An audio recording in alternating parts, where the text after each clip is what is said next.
அஸ்ஸலாமு அலைக்கும் வரஹ்மத்துல்லாஹி வபரகாதுஹு.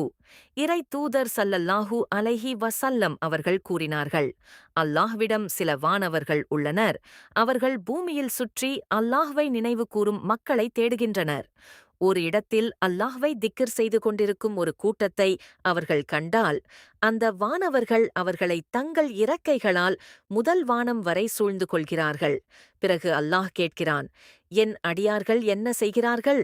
வானவர்கள் சொல்கிறார்கள், அவர்கள் உன்னை துதிக்கிறார்கள், உன்னை புகழ்கிறார்கள், உன்னை பெருமைப்படுத்துகிறார்கள். அல்லாஹ் கூறுகிறான், அவர்களை நான் மன்னித்து விட்டேன். அந்த கூட்டத்தில் ஒரு மனிதன் இருந்தான். அவன் திக்ர் செய்ய வரவில்லை, வேறு ஒரு தேவைக்காக வந்தவன். அப்போது அல்லாஹ் கூறினான், அவர்கள் ஒன்றாக அமர்ந்தவர்கள். அவர்களுடன் அமர்ந்த ஒருவன் கூட பாக்கியமற்றவனாக ஆக மாட்டான். அதாவது, இந்த நபி மொழி கூறுவது என்ன? நல்ல மக்களுடன் அமர்ந்தாலும் அல்லாஹ்வின் அருள் கிடைக்கும்.